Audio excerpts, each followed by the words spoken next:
तुम्हारे घर में भगवान को पुष्प चढ़ाते हो, वो निर्माल्य जो एकत्रित होता है, उस एकत्रित निर्माल्य को घर का जो व्यक्ति विसर्जन करने जाता है वो अपनी जिंदगी के सारे रोग और सारे दुख का भी विसर्जन कर आता है, केवल निर्माल्य विसर्जन नहीं करता। और घर के कई लोग ऐसे हैं जिनको आलसी आती है उस निर्माल्य को विसर्जन करने में। मम्मी बोलती बेटा जाते जाते तालाब में थोड़ा सा डाल जाना, या कुएं में डाल जाना, या पानी में डाल देना, या पेड़ पौधे में डाल देना। अरे मम्मी तुम छोटे वाले को बोल दो, छोटे से कहा बेटा तू चले जाना, उसने अपने बेटे से कहा तू चले जाना, बेटे से कहा तो उसने उसको कहा। पर शिव महापुराण की कथा कहती है, विप्रचित्त की कथा कहती है, राहु के पिताजी की कथा कहती है, नवग्रह देवता में राहु के पिता विप्रचित्त की कथा कहती है कि विप्रचित्त एक सेवा करता था, जो निर्माल्य मिल गया उसको उठाकर विसर्जन कर देता था। मेरा निवेदन आप सबसे पहले से रहा है, जिस शिव मंदिर में तुम पूजन करने जाते हो, आराधना करने जाते हो, अगर लोटा भरकर पानी नहीं ले गए, जल नहीं ले गए, बेलपत्री नहीं ले गए, तुम पूजा का कोई सामान नहीं ले गए, तो एक काम करना, मंदिर में जितना निर्माल्य पड़ा हुआ हो उतरा हुआ, या मंदिर में कहीं पोछा लगाने की जरूरत पड़ जाए, झाड़ू लगाने की जरूरत पड़ जाए, कोई कचरा पड़ा हो उसको उठाकर रखने की जरूरत पड़ जाए, तो एक बार कर देखना। मात्र कुछ दिन, 5 दिन 7 दिन कर देखना, जिंदगी में कितनी उन्नति की सीढ़ी पर चढ़ते हो आपको सब मालूम पड़ जाए। जब कष्ट आता है, दुख आता है, तकलीफ आती है, तो घर में रखे हुए सोने को दुकान पर ले जाया जाता है। दुकान पर लेकर जाते हो किस लिए? ये दुकान में दे दूंगा, ये सोने की दुकान पर दे दूंगा, थोड़ा सा धन मिलेगा, मैं घर में गुजारा कर लूंगा। जब कष्ट आया तो सोने को, रखे हुए सोने को दुकान तक लेकर गए हो, तो शिव महापुराण की कथा कहती है, इतनी समझ हर व्यक्ति में होती है कि कष्ट आने पर सोना दुकान पर चले जाता है, तो कष्ट आने पर मनुष्य भगवान तक क्यों नहीं जाता है? कष्ट आए तो भगवान तक जाओ ना। कष्ट आया तो सोना दुकान पर गया, थोड़ा सा पैसा मिल गया, 8-15 दिन, 20 दिन, 50 दिन, 25 दिन, 30 दिन निकल गए, तो कष्ट आया तो घर में रखा हुआ सोना दुकान पर पहुंच गया। तो कष्ट आने पर आप भी तो परमात्मा के दरवाजे जा सकते हो। कष्ट आने पर सोना दुकान पर बाद में जाए, उससे पहले तुम शंकर की शरण में चले जाओ। किसी एकांत में जो शिव मंदिर हो उसमें जाकर झाड़ू लगाओ, बुआरी लगाओ, पोछा लगाओ, शिव जी का स्नान कराओ। नहीं है तुम्हारे पास में बेलपत्री, दूसरी पत्तियों को तोड़कर शंकर जी पे चढ़ाओ, पुष्प चढ़ाओ, शंकर जी की आराधना करो। कुछ भी नहीं है, झाड़ू और पोछा लगाकर शंकर का स्नान करा कर जाओ। थोड़ी देर बैठकर एकांत में शिव से अपने मन की बात कहना प्रारंभ कर दो। देखो दुकान पर सोना ले जाने की जरूरत नहीं पड़ेगी। दुख में, कष्ट में अपने शरीर को लेकर भगवान तक पहुंचिए और मन को शिव में लगा दीजिए, अपने आप कार्य सफल हो जाए, अपने आप हो जाए।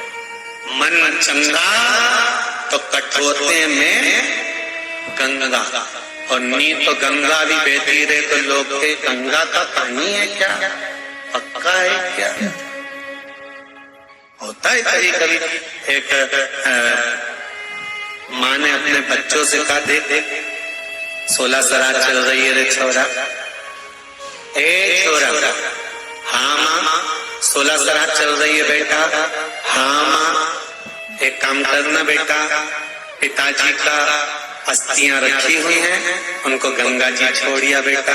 तेरे पिताजी का मन था कि मेरी अस्थियों को गंगा जी में छोड़ना। तो माँ ने बड़े बेटे से कहा, बड़े बेटे ने कहा ठीक है माँ, पिताजी की अस्थियों को गंगा जी छोड़ दो।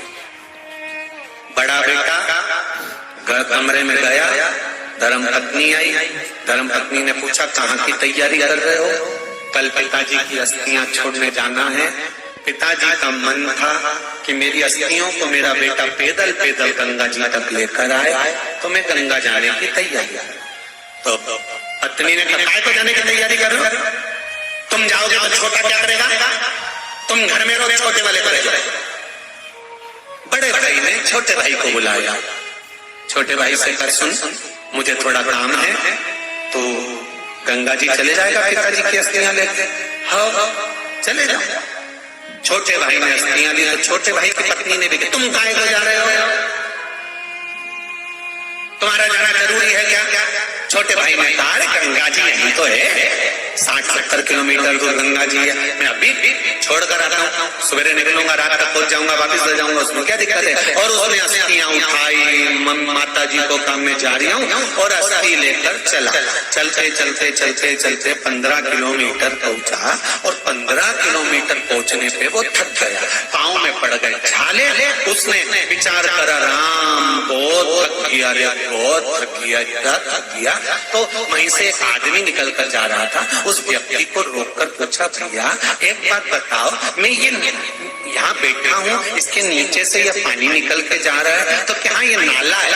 अच्छा, तो ये पानी कहाँ जा रहा है? तो कहा ये गंगा जी में आगे जाके मिल जाएगा। उसने सोचा, भगवान ने बड़ी कृपा करी, जब ये पानी गंगा जी में जा रहा है तो अस्थियां ही छोड़,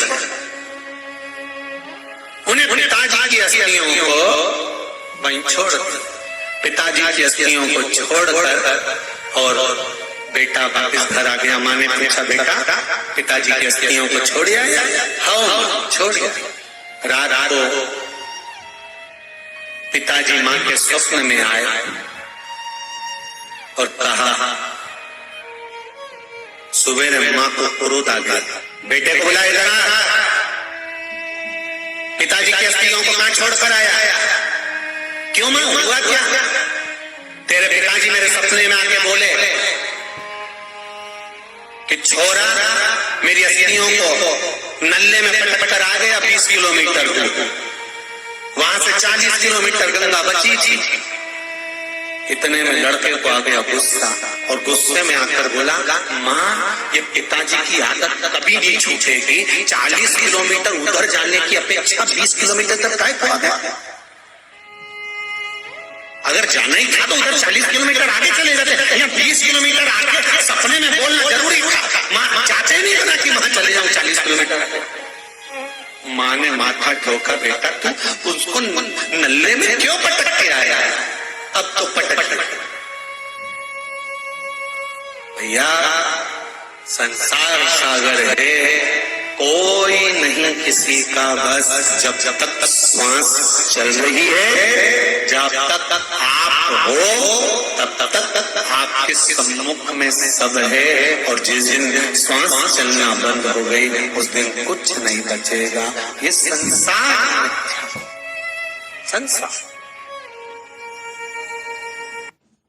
वीडियो पसंद आया तो लाइक करें, शेयर करें और चैनल को सब्सक्राइब करें।